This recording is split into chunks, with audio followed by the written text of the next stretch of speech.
Olá, sejam muito bem-vindos! Hoje a gente vai mergulhar de cabeça no trabalho revolucionário de Brené Brown em A Coragem para Liderar. Prepare-se, porque essa análise vai desafiar praticamente tudo o que a gente pensava que sabia sobre o que é preciso para ser um líder de verdade no mundo complexo de hoje. Para começar, é muito importante a gente ampliar a nossa ideia de quem é um líder. Sabe, não se trata de um cargo ou de um título. A pesquisa da Brené Brown mostra que liderança é sobre reconhecer o potencial e ter a coragem de cultivar esse potencial. E o que isso significa? Que essa conversa aqui é para todo mundo, não importa a função. Então, por que a gente precisa de um novo tipo de liderança? Porque, sendo bem direto, o jeito antigo já não dá mais conta do recado. Vamos dar uma olhada naqueles desafios frustrantes que aparecem em quase todos os ambientes de trabalho hoje em dia. Parece familiar? Pois é. A pesquisa da Brené Brown, feita com centenas de organizações, identificou esses pontos como os principais obstáculos. A gente evita o feedback honesto para ser educado, e isso acaba gerando desconfiança. A gente culpa os outros em vez de aprender com os erros, e o medo de falhar.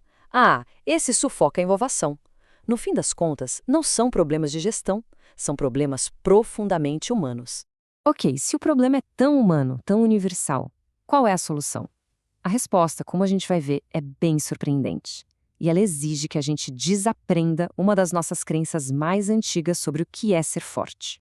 E a solução está bem no centro da liderança ousada.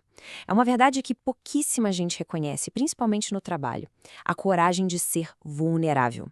E para entender isso de verdade, a gente precisa entrar na arena. Essa citação do Theodore Roosevelt é o coração filosófico do livro. A arena é uma metáfora para qualquer momento em que a gente escolhe ser visto, se arriscar, se expor. Liderar é entrar nessa arena. E a única certeza é que lá dentro, uma hora ou outra, o tombo vem. E aqui está a chave de tudo. Vulnerabilidade não é fraqueza. É, na verdade, a medida mais precisa da coragem. É aquela emoção que a gente sente quando dá um passo à frente em situações onde não dá para controlar o resultado. Dar um feedback, apresentar uma ideia nova, admitir um erro, tudo isso é vulnerabilidade. Então, o ponto crucial é este: coragem não é a ausência de medo ou de vulnerabilidade. Coragem é sentir o medo, a incerteza, a exposição e, mesmo assim, mergulhar de cabeça.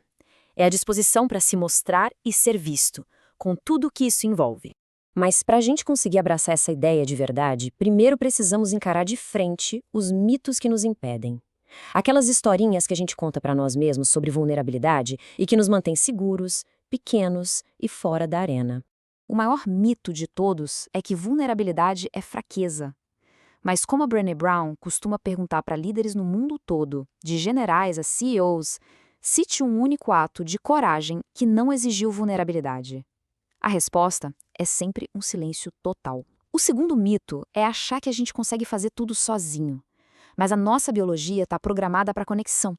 A gente precisa dos outros. E isso nos leva a um dilema clássico, quase um quem veio primeiro, o ovo ou a galinha. Como é que se pode ser vulnerável com alguém em quem ainda não se confia? E, ao mesmo tempo, como construir confiança sem nunca se arriscar a ser vulnerável? A resposta para esse dilema está em como a confiança é realmente construída. A gente costuma pensar que a confiança vem de grandes momentos, sabe? De provas heróicas de lealdade. Mas a pesquisa mostra algo bem diferente e muito mais sutil. A Brené Brown usa uma metáfora brilhante da filha dela: o pote de bolinhas de gude. Pensa assim: a confiança é a soma lenta e constante de pequenos momentos.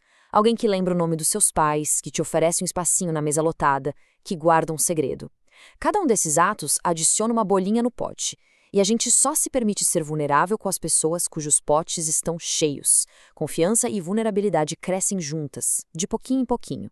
Ok, a gente já viu a teoria, agora vamos para a prática. Como podemos começar a construir essas habilidades de coragem no dia a dia? Vou mostrar 2 ferramentas que são extremamente práticas e que dá para começar a usar hoje mesmo. O primeiro desafio de entrar na arena é o barulho. Vai ter crítica, vai ter opinião, e muitas delas virão dos assentos baratos, de pessoas que não estão arriscando nada, mas que adoram julgar. Então, como é que a gente filtra o que realmente importa?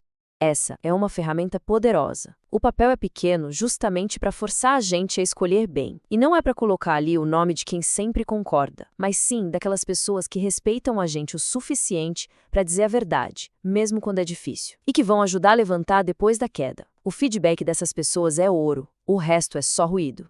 A segunda ferramenta é um mantra que transforma a comunicação, especialmente nas conversas difíceis.